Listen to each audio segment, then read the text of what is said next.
Hello friends and welcome to the exams made simple. तो GS2 का paper आ चुका है हमारे सामने और पेपर आपने भी पढ़ लिया होगा। मैं आपको एक चीज बता दूं कि 90% पेपर अगर आपने ध्यान दिया हो तो द हिंदू एनालिसिस का ही पेपर था। मैंने सारे टॉपिक डिस्कस किए थे आप लोगों के साथ। मैं आपको एग्जाम्पल भी दे सकता हूं अगर आप लोग को ध्यान हो तो। मैं एक एक करके जब टॉपिक्स अभी डिस्कस करूंगा तो आपको मैं एग्जैक्टली वो आर्टिकल बताऊंगा जो हमने डिस्कस किया था, तो आपको समझ में आ जाएगा, है ना। तो अगर आपने सिर्फ एनालिसिस देखा हो ना, मतलब आपने हिंदू नहीं पढ़ा हो, मतलब अगर आपने हिंदू पढ़ा नहीं है, सिर्फ हमारा वीडियो देखा है या कुछ, तो आपसे बन जाएगा पेपर। पहला क्वेश्चन बस जो था, जो सबसे कठिन क्वेश्चन भी आप बोल सकते हैं, कॉन्स्टिट्यूशनल मोरालिटी। कठिन नहीं था, लेकिन अगर आपको आता नहीं है, इसके बारे में आइडिया नहीं, तो आप बहुत अच्छे से लिख नहीं पाएंगे आंसर। अदरवाइज अटेम्प्ट तो सबने ही किया होगा। लकीली ये 10 नंबर का क्वेश्चन था, 150 शब्दों में लिखना था। कॉन्स्टिट्यूशनल मोरालिटी के ऊपर ये क्वेश्चन था कि द कॉन्स्टिट्यूशनल मोरालिटी का, और आपको रेलिवेंट जुडिशियल डिसीजंस के साथ इसको बताना था। तो सबसे पहली बात देखो, कॉन्स्टिट्यूशनल मोरालिटी क्या होती है। संवैधानिक नैतिकता, नाम से ही क्लियर है कि जो कॉन्स्टिट्यूशन के बेसिक इथोस हैं, कॉन्स्टिट्यूशन का सबसे बेसिक इथो क्या है, ये जो फंडामेंटल राइट्स हैं, जो ये सारी चीजें, इन सब का फुलफिलमेंट होना चाहिए। और जो भी हमारे कॉन्ट्राडिक्शंस है, जो भी हमारे अंदर के डिस्क्रिमिनेशन है, वो सब खत्म हो जाने चाहिए। ये सारी कुछ बेसिक कॉन्स्टिट्यूशनल इथोस हैं, कॉन्स्टिट्यूशनल नैतिकता हम बोल सकते हैं इसको। अब रेलिवेंट जुडिशियल डिसीजन जो इससे रिलेटेड है, तो सबसे इंपॉर्टेंट राइट टू इक्वलिटी के रिगार्डिंग जो भी राइट टू प्राइवेसी वाला पार्ट आया था, राइट टू प्राइवेसी का केस, पुट्टास्वामी का केस था, वो इंपॉर्टेंट है। सबरीमाला का जजमेंट बहुत ही ज्यादा रेलिवेंट है, इसमें वुमेन को राइट्स देने की बात जिसमें की गई थी। फिर जो होमोसेक्सुअलिटी को डिक्रिमिनलाइज किया गया, वो भी अपने आप एक बहुत ही फेमस डिसीजन है। सेक्शन 377 के बारे में आप लिख सकते थे। तो ये कुछ इंपॉर्टेंट एस्पेक्ट्स हैं जिसमें कॉन्स्टिट्यूशनल मोरालिटी को फुलफिल करने के लिए जजमेंट लिए गए हैं, जुडिशियल डिसीजंस लिए गए हैं। So basically these are the things which are very very important. इसमें आप अबॉर्शन वाला भी यूज कर सकते थे, जिसमें टाइमलाइन बढ़ाने की बात की जा रही है और धीरे धीरे सुप्रीम कोर्ट उसको और ज्यादा from a female point of view उसको देखने लगी है। तो these are the things which could have been mentioned in this article. This was a very good question, very very good question. सबसे कठिन मैं इसको इसलिए बोल रहा हूं क्योंकि इसके बाद के जितने क्वेश्चन है सब बहुत ही आसान क्वेश्चन है, ठीक है ना। जैसे दूसरा सवाल है, discuss the desirability of greater representation to women in the higher judiciary. ये हमने, आपको याद हो, एक आर्टिकल डिस्कस किया था जिसमें मैंने आपको बताया था कि women chief justice of India अभी तक मतलब कि कभी हुई नहीं है। इसके बाद हमने देखा कि बहुत 10 20 25 सालों बाद पहली ऐसी महिला थी जो जज बनी थी सुप्रीम कोर्ट में। तो ये दिखाता है कि कितना आज भी जुडिशरी जो है वो कितना ज्यादा अलूफ है फ्रॉम द वुमेन रिप्रेजेंटेशन। ऐसे में बहुत ज्यादा इंपॉर्टेंट हो जाता है कि वुमेन की डिजायरेबिलिटी हो जाती है। क्यों हो जाती है? क्योंकि सबसे पहली बात, डाइवर्सिटी ऑफ ओपिनियन।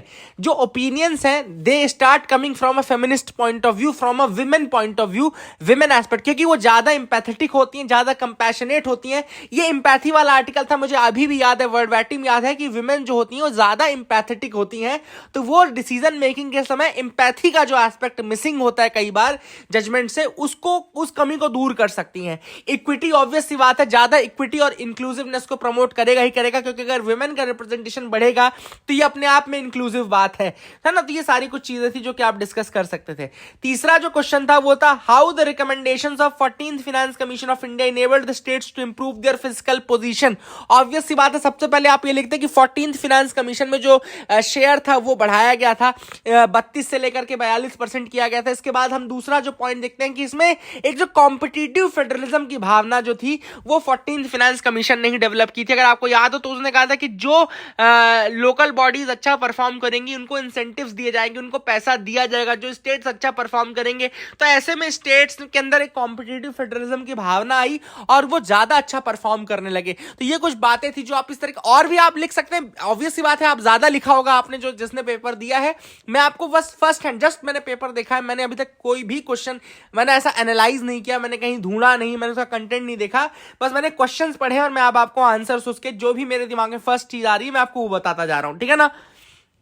अगला सवाल देखो, चौथा सवाल है, to what extent in your view the parliament is able to ensure accountability of the executive in India. तो अभी जो लोग हमारे रिवीजन सीरीज को ज्वाइन किए हुए हैं, अगर आपको याद हो तो मैंने आपको अभी रिसेंटली एक टॉपिक बताया था, स्टैटिक का टॉपिक था, जिसमें मैंने आपको बताया था कि पार्लियामेंट का कंट्रोल किस तरीके से एग्जीक्यूटिव के ऊपर होता है, एग्जीक्यूटिव का कंट्रोल किस तरीके से होता है और जुडिशरी का कंट्रोल किस तरीके से होता है। ये तीनों मैंने आपको बताए थे।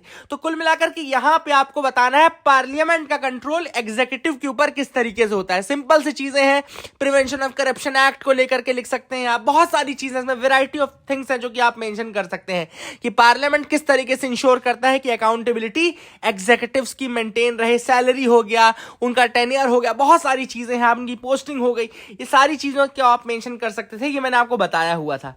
अगला सवाल देखेंगे, 5th question, pressure groups play a vital role in influencing the public policy making in India. Explain how business associations contribute to public policies. तो प्रेशर ग्रुप्स, सबसे पहले बात आपको पता होना चाहिए कि प्रेशर ग्रुप्स क्या होता है, गवर्नमेंट के ऊपर प्रेशर क्रिएट करने के लिए होते हैं। ये पॉलिटिक्स में डायरेक्टली इन्वॉल्व नहीं रहते हैं, लेकिन ये बाहर से अलग अलग ग्रुप्स बना करके अपनी पॉलिसीज को मनवाने हेतु काम करते हैं। अब यहां पे स्पेशल फोकस देना था बिजनेस एसोसिएशंस का। ऑब्वियस सी बात है, बिजनेस एसोसिएशंस किस तरीके से पॉलिसी को इंपैक्ट करते हैं, जैसे कि ईज ऑफ डूइंग बिजनेस के लिए वो पॉलिसीज बनवा सकते हैं, टैक्सेशन को कम करने के लिए वो पॉलिसीज बनवा सकते हैं। जैसे अभी रिसेंटली टैक्स कपड़े में बढ़ाने की बात चल रही थी, लेकिन फिर उसको बिजनेस एसोसिएशंस ने उसका अपोज किया और वो कम किया गया, है ना। फाइनेंसिंग के लिए, क्रेडिट के लिए कई बार वो प्रेशराइज कर देते हैं। तो इस तरीके से कुछ एमएसएमईज में बहुत सारे ऐसे चलते रहते हैं। तो इनके ग्रुप्स काफी योगदान देते हैं टुवर्ड्स द पब्लिक पॉलिसीज, उन्हीं को अकॉर्डिंग फिर पब्लिक पॉलिसीज को अमेंड भी किया जाता है, ठीक है ना। फार्मर्स का तो पूछा नहीं था, अदरवाइज फार्मर्स का आप लिख देते कि किस तरह से बिल उन्होंने हटवाया, लेकिन ये बिजनेस के ऊपर था, तो आपको टैक्सेशन और ईज ऑफ डूइंग यही सारी चीजें मेंशन करनी थी। अगला सवाल देखो, beside being a moral imperative of a welfare state, primary health structure is a necessary pre condition for sustainable development. मुझे याद है कि पिछले साल के अभी तक में लगभग 6 से 7 आर्टिकल ऐसे हैं जो हमने प्राइमरी हेल्थ केयर पे ही डिस्कस किया है, चाहे वो इंफ्रास्ट्रक्चर की बात हो हेल्थ केयर में, चाहे वो हेल्थ मतलब ह्यूमन रिसोर्स डेवलपमेंट की बात हो। आपको मेरी एक बात हमेशा याद रहती होगी, मैं हमेशा कहता हूं कि ह्यूमन रिसोर्स डेवलपमेंट के लिए 3 इंपॉर्टेंट चीजें हैं, एक है स्किल डेवलपमेंट, एक है एजुकेशन और तीसरा है हेल्थ। तो हेल्थ ये वही प्राइमरी हेल्थ है जो ह्यूमन रिसोर्स डेवलपमेंट के लिए इंपॉर्टेंट है, और जब तक ह्यूमन रिसोर्स डेवलपमेंट नहीं होगा तब तक सस्टेनेबल डेवलपमेंट नहीं होगा, है ना। क्योंकि ह्यूमन रिसोर्स डेवलपमेंट होना बहुत ज्यादा जरूरी है फॉर सस्टेनेबल डेवलपमेंट, क्योंकि अल्टीमेटली जो रिसोर्सेज है वो यूज कौन कर रहा है, वो रिसोर्सेज यूज कर रहा है ह्यूमन बीइंग, और अगर ह्यूमन बीइंग का डेवलपमेंट प्रॉपर नहीं है तो फिर वो जाकर के जो आगे आने वाली जो रिसोर्सेज है उनका भी मिसयूज ही करता है, उसको फिर वो अच्छे से यूज नहीं कर पाता। तो basically that is the precondition. अगला जो क्वेश्चन है देखो, 7th question, earn while you learn scheme needs to be strengthened to make vocational education skill training meaningful. Earn while you learn, अब ये इंपॉर्टेंट है कि लर्न करते करते अर्न करना। अब जैसे मैंने अभी आपको अप्रेंटिसशिप प्रोग्राम्स के बारे में बताया था, काफी आर्टिकल्स आए थे अप्रेंटिस के बारे में, और स्पेशली न्यू एजुकेशन पॉलिसी अगर आपको याद हो तो न्यू एजुकेशन पॉलिसी के अंदर ये प्रोग्राम है कि 6th के बाद जो बच्चा है वो वोकेशनल ट्रेनिंग को भी परस्यू कर सकता है, अगर वो कमाना चाहता है तो इस तरीके से उस प्रोग्राम में जा सकता है। तो बेसिकली ये अर्न व्हाइल यू लर्न की ही फिलॉसफी को जस्टिफाई करने वाली चीजें हैं जो कि आप लिख सकते थे। और ऑब्वियस सी बात है, अगर हम इस ऐसी स्कीम्स को करेंगे तो एजुकेशन का कुछ मतलब निकलेगा। देखो अल्टीमेटली एजुकेशन का एम क्या है कि आपको एक प्रॉपर जॉब प्रोवाइड कराया जाए, आपका जो लिविंग स्टैंडर्ड उसको बढ़ाया जाए, and earn while you learn is the best methodology to do that, है ना। क्योंकि लोगों का भी हमारे इंडिया में पॉवर्टी अभी बहुत ज्यादा है, और लोगों के पास इतना ज्यादा वो टाइम नहीं कि वो जिंदगी भर पढ़ते ही नहीं और कमाई ना करें, तो कमाई करना भी जरूरी, उसके लिए सारी चीजें कर सकते हैं। Can the vicious cycle of gender inequality, poverty and malnutrition be broken through microfinancing of women SHGs, explain with example। अब देखो यहाँ पे can the vicious cycle पूछा है। अब आप डायरेक्टली यस या डायरेक्टली नो ना लिखते हुए आप थोड़ा मिडिल पाथ ले कि किस तरीके से how the vicious cycle of gender inequality, poverty and malnutrition can be broken through micro financing of women SHGs। मतलब वुमेन SHGs को अगर आप माइक्रो फाइनेंस यानी कि पैसा प्रोवाइड करते हो तो किस तरीके से gender inequality, poverty and malnutrition दूर होगा। तो ऑब्वियस सी बात है जेंडर इनइक्वालिटी तो दूर होगा, क्योंकि विमेन अपना सेल्फ हेल्प ग्रुप चला रही हैं, उनको उनकी कमाई होगी, उनको एक लाइवलीहुड का ऑप्शन मिल रहा है ना।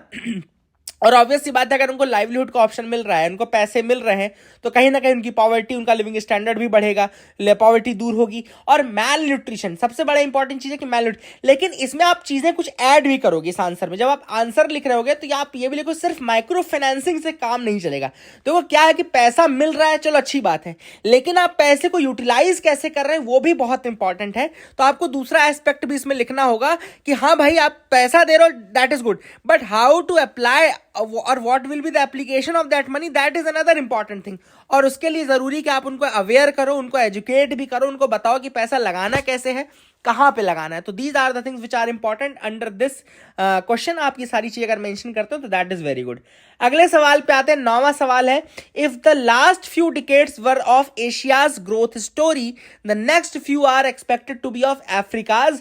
इन the light of this statement examine India's influence in Africa in the recent year. तो ऑब्वियस सी बात है, यहां पे आपको इंडिया अफ्रीका के रिलेशनशिप के ऊपर लिखना था। मैंने आपको बताया था कि इंडिया का अगर आपको इंटरनेशनल रिलेशन पढ़ना है तो आप एक तो लैटिन अमेरिका पे फोकस करो और ये साउथ ईस्ट एशिया पे फोकस करो, और दूसरा लास्ट आपको अफ्रीकन रिलेशन से थोड़ा फोकस करना रहता है। तो इंडिया अफ्रीका के बेसिकली कहना चाहिए इंटरनेशनल रिलेशंस के बारे में आ गया। कई लोग हमारे इंडिया के ऐसे हैं जो कि नाइजीरिया, इजिप्ट और ऐसे रीजन में जाकर के नौकरी कर रहे हैं। आपने देखा होगा कई हमारी जो आईटी कंपनीज हैं, जो कई मेडिसिन कंपनीज है, फार्मास्यूटिकल में अफ्रीका बहुत बड़ा मार्केट है इंडिया का, है ना। तो इस तरीके से आपको सारी चीजें लिखनी होगी इस आंसर में। और ऑब्वियस सी बात है, अफ्रीका में जो ग्रोथ है वो ज्यादा होगी, ये बाय डिफॉल्ट होगा। मैं इसको रीजन देता हूं, इसका इकोनॉमिक रीजन है बेस इफेक्ट। अब आप सोचो, कोई अगर बंदा 10 रुपए कमा रहा है, सपोज केवल 10 रुपए कमा रहा है, ठीक है ना, तो अगर वो 20 रुपए कमाने लगता है तो उसकी ग्रोथ कितनी है? 100% ग्रोथ है, क्योंकि 10 रुपए वो कमा रहा था और वो 20 रुपए कमा रहा है। और कोई बंदा अगर 100 रुपए कमा रहा है और 10 रुपए एक्स्ट्रा कमाता है, मतलब कि अब वो 110 रुपए कमा रहा है, तो ग्रोथ उसकी केवल 10% दिखेगी। तो ग्रोथ हमेशा ज्यादा दिखती है जब आपका बेस बहुत कम होता है, और ग्रोथ हमेशा कम दिखती है जब आपका बेस ऑलरेडी ज्यादा होता है। तो यहां पर अगर ऑलरेडी बेस बहुत कम है अफ्रीका का, तो जब उसकी ग्रोथ थोड़ी सी भी होगी तो बहुत ज्यादा दिखेगी। तो ये भी एक रीजन है कि क्यों एक्सपेक्टेड है अफ्रीका की ग्रोथ बहुत ज्यादा होना, है ना। तो ये सारी चीजें भी आप मेंशन करें तो ज्यादा एक अच्छा एस्पेक्ट दिखेगा। अगला देखो पॉइंट, मैंने ये क्वेश्चन आपको कम से कम 3 से 4 बार लिखने के लिए दिया था कि यूएसए अपना सुपर पावर का स्टेटस खो चुका है। याद है मेरी लैंग्वेज, मैंने यही लैंग्वेज में आपको क्वेश्चन दिया था कि USA is now losing its status of a super power because of China, और ये इसके बारे में लिखना था आपको। देखो वही क्वेश्चन, लैंग्वेज चेंज है, लेकिन लिखा क्या है? USA is facing an existential threat in the form of China that is much more challenging than the erstwhile Soviet Union. तो यहां पे आप सारी चीजें लिखेंगे और थोड़ा कंपेयर भी करना पड़ेगा अर्स्टवाइल सोवियत यूनियन से, क्योंकि आपको बताना पड़ेगा कि देखो सोवियत यूनियन और चाइना में डिफरेंस ये है कि सोवियत यूनियन वाले टाइम पे यूरोपियन जो नेशंस थे, जो most of the developed European Nations थे, वो बिल्कुल रशिया के अगेंस्ट थे। बट चाइना के केस में ऐसा नहीं है। बेल्ट एंड रोड इनिशिएटिव जो आपका यूरोप तक पूरा जा रहा है, तो ऐसे में ये एक बहुत बड़ा मेजर डिफरेंस है। और दूसरा, टेक्नोलॉजिकल जो ओवर पावर किया है चाइना ने अमेरिका को, चाहे वो 5G नेटवर्क को लेकर हो, हुआवी का इशू हो, चाहे वो उनका बेल्ट एंड रोड इनिशिएटिव हो, चाइना ने बहुत ज्यादा असर्टिवली काम किया है और बहुत ज्यादा एक थ्रेट के रूप में आता है वो अमेरिका के सामने। तो ये सारी चीजें आप लिख सकते हैं। अगला क्वेश्चन भी मैंने आपको बताया था, ये क्वेश्चन है regarding the CBI and the जो उसको कंसेंट विदहेल्ड किया जाता है। तो ये मैंने 3 से 4 बार आपको, जब ये वेस्ट बंगाल की न्यूज आई थी, जब वेस्ट बंगाल ने अभी कंसेंट विदहोल्ड कर लिया था फ्रॉम द सीबीआई, तो उसी के ऊपर ये क्वेश्चन पूछा है कि क्या ये एब्सोल्यूट पावर है। तो ऑब्वियस सी बात है, मैंने आपको बताया था कि एब्सोल्यूट पावर नहीं है। अगर कोई सुप्रीम कोर्ट का ज्यूरिसडिक्शन है, सुप्रीम कोर्ट ने कोई काम कहा है, या ऑलरेडी कोई केस पहले से चल रहा था, तो इन सब केसेस में आप कंसेंट विदहोल्ड नहीं कर सकते। You can not withhold the consent in such cases. तो ये एब्सोल्यूट पावर ऑब्वियसली नहीं है। आप ये सारी चीजें मेंशन कर सकते थे। और ये सारी चीजें आप, मतलब ये करंट अफेयर से ही रिलेटेड चीजें हैं। जो भी क्वेश्चन पूछ रहा है यूपीएससी, ज्यादातर देखा होगा आपने, ये पैटर्न यही है कि करंट अफेयर्स के ही क्वेश्चन वो पूछ रहा है। और बस अपने आप को अलर्ट रखो, अटेंटिव रखो। जब मैं न्यूज एनालिसिस डिस्कस कर रहा होता हूं, थोड़ा सा आप एडिटोरियल में हर चीजों पर ध्यान दो। अपन बहुत अच्छा डिस्कशन कर रहे हैं। मैं लिटरली इस पेपर को देखने के बाद बोल सकता हूं कि बहुत ज्यादा अच्छा डिस्कशन किया अपन ने। कोई भी आर्टिकल इंपॉर्टेंट नहीं छोड़ा है पिछले साल का हमने, कोई भी आर्टिकल, और ऐसा कोई भी क्वेश्चन नहीं है जो हमने छोड़ा हुआ आर्टिकल और उससे क्वेश्चन पूछ लिया हो। तो आप बिल्कुल निश्चिंत रह करके जब न्यूज एनालिसिस देखते हैं तो बिल्कुल निश्चिंत होकर के पैर फैला लिया करिए, ऊपर कॉपी किताब रख के नोट्स लिखिए और बढ़िया अच्छे से इसको अपने अंदर बिल्कुल अपने खून में उतार लीजिए। Absorb these things in your blood, ताकि जब भी क्वेश्चन पूछे तो आपसे बने। अगला सवाल है, though the human rights commission have contributed immensely to the protection of human rights in India yet they have failed to assert themselves against the mighty and powerful. Obvious सी बात है, यहां पे limitations of human rights commission के बारे में बताना है। जब भी ह्यूमन राइट्स कमीशन के अगेंस्ट जो पार्टी होगी वो गवर्नमेंट होगी, तो ह्यूमन राइट्स क्या होगा, फील करेगा कि उसके पास ज्यादा पावर नहीं है। क्यों? क्योंकि ह्यूमन राइट्स कमीशन एक रिकमेंडेटरी बॉडी है, केवल एक रिकमेंडेटरी बॉडी है, वो असर्ट नहीं कर सकती, वो मेक श्योर नहीं कर सकती कि आपको पेनल्टी लगे या आपको फाइन लगे, ठीक है ना। दूसरी चीज ये भी है कि 1 साल से पुराने जो ह्यूमन राइट्स के वायलेशन के केसेस है उनके सामने भी ह्यूमन राइट्स कमीशन को झुकना पड़ता है, हमने देखा है कई बार, है ना। और ह्यूमन राइट्स कमीशन में भी कई बार बहुत ज्यादा करप्शन चलता है, बहुत ज्यादा ऐसा नहीं कि वो बिल्कुल फुल प्रूफ है और वो करप्शन से भी फुल प्रूफ है। तो सारी चीजें आप लिख सकते हैं, कोई दिक्कत नहीं है ना। अगला है, analyse the distinguishing feature of notions of right to equality in the constitutions of USA and India. अब यहां पे थोड़ा सा ट्रिकी क्वेश्चन था, क्योंकि अगर आपको डायरेक्टली नहीं आता कॉन्स्टिट्यूशनली तो आपको लिखने में थोड़ा प्रॉब्लम होगी। मुझे भी यही लग रहा था जब मैंने पढ़ा, लेकिन मुझे लगा कि कुछ चीजें अपन मेंशन कर सकते हैं। जैसे कि आपके अगर पॉइंट में कोई दिमाग में कोई और पॉइंट आ रहा है तो जरूर feel free to tell me, but मैं आपको कुछ बताता हूं। जैसे विमेन राइट्स को लेकर के इंडिया और अमेरिका में एक बहुत बड़ा डिफरेंस ये था कि अमेरिका में 1920 तक विमेन को राइट टू वोट नहीं दिया गया था, काफी late right to vote women को दिया गया था। बट इंडिया में अगर आप देखें तो जिस दिन से कॉन्स्टिट्यूशन बना है हमारे यहाँ यूनिवर्सल एडल्ट सफरेज का चलता है।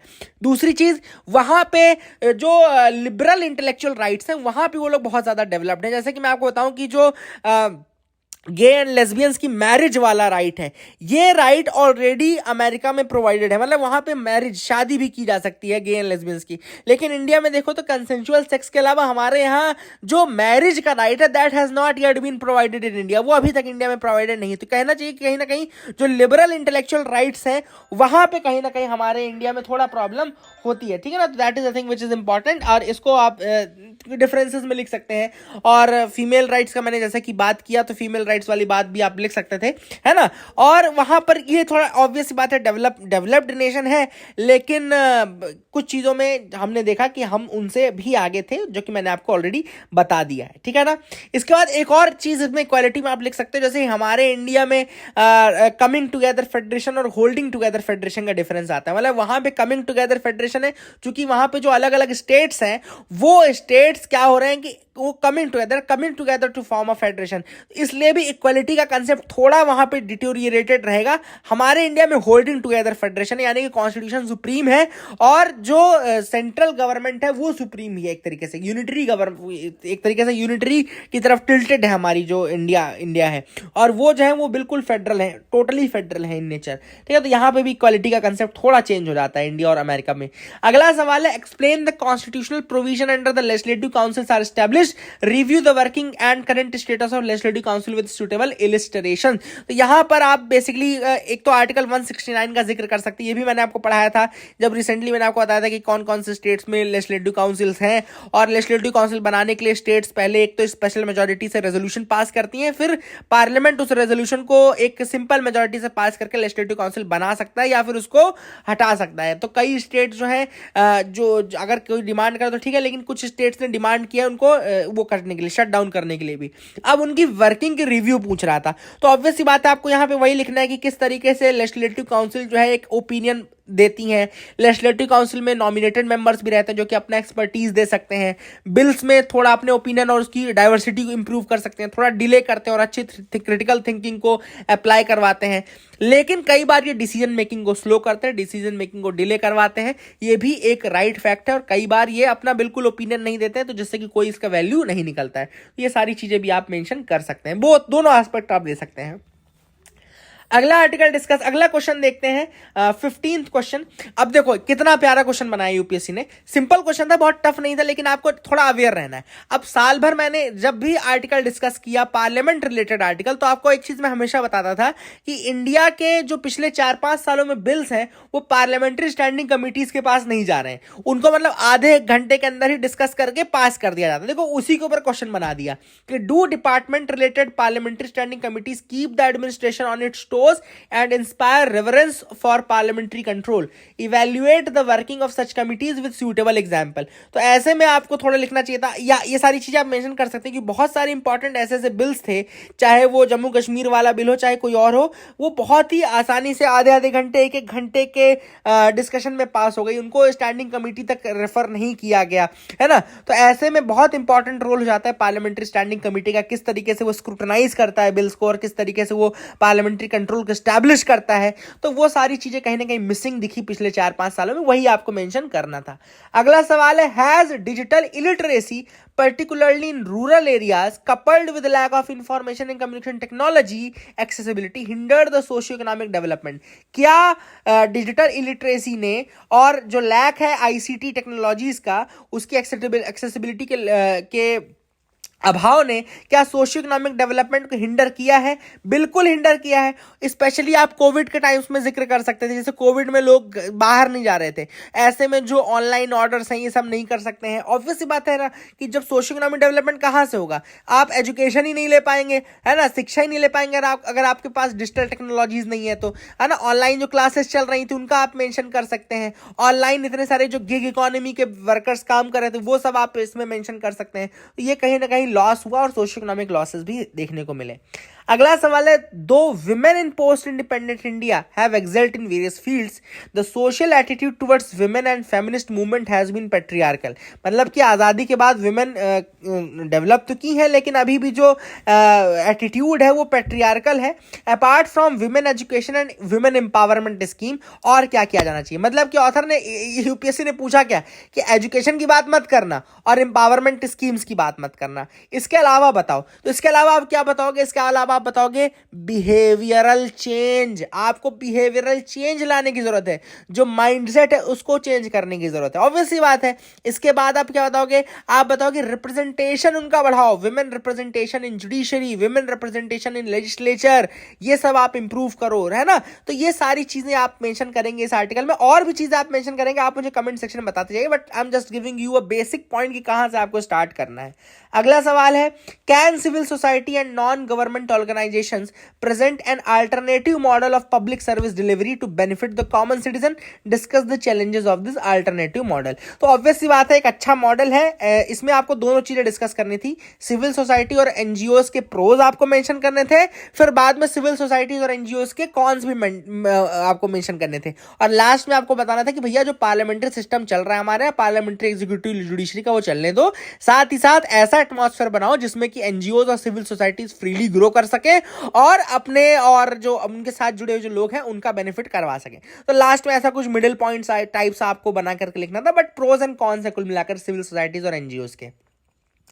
अगला सवाल पूछा है, critically examine the AIIMS and objectives of SCO, what importance does it hold for India. तो एससीओ, ये तो मुझे लगता है रिपीटेड क्वेश्चन है, बहुत ही आसान क्वेश्चन था। इसमें आप लिख सकते हो बहुत सारा कि आप इसमें इंडिया के लिए रेलिवेंस भी लिख सकते थे कि एनर्जी सिक्योरिटी में रेलिवेंस है, और एक हमको प्लेटफॉर्म प्रोवाइड करता है चाइना और पाकिस्तान के साथ इंटरेक्ट करने का। दूसरा, ये टेररिज्म के अगेंस्ट, जैसे रैट्स इसका स्ट्रक्चर है, रैपिड आपका रीजनल एंटी टेररिज्म स्ट्रक्चर करके बनाया गया है रैट्स करके, वो सब मेंशन कर सकते थे एससीओ के, है ना। तो काफी इंपॉर्टेंट चीजें थी जो कि इंडिया के एस्पेक्ट में आप लिख सकते थे। That was a very good question. Last question है, the newly tri nation partnership AUKUS, यानी कि ऑस्ट्रेलिया, यूके एंड यूएस का जो है, is aimed at countering China's ambitions in the Indo Pacific region, is it going to supersede the existing partnership of the region. मतलब जो quad reason already बना है, क्या उसको सुपरसीड करेगा? तो इसमें आपको लिखना था, ये भी मैंने डिस्कस किया था, याद है आपको डिस्कस किया था मैंने कि यस ये करेगा सुपरसीड। क्यों? क्योंकि इसमें मिलिट्री एस्पेक्ट भी आ गया है ना। अभी तक आपने क्वाड देखा हो तो क्वाड में मिलिट्री एस्पेक्ट नहीं था, तो दोनों चीजें आप लिख सकते हैं, यस भी और नो भी, क्योंकि उसका अलग रेलेवेंस है, इसका अलग रेलेवेंस है। लेकिन मैंने आपको एक चीज बता दी कि इंडिया को जरूरी है कि वो ऑकस का भी मेंबर बने, है ना। जरूरी इंडिया के लिए है कि ऑकस का भी मेंबर बने, and these are the things which you could have mentioned. So that is it for this video. I hope you liked our video. Please like and subscribe, keep watching us, keep loving us. Thank you and have a nice day.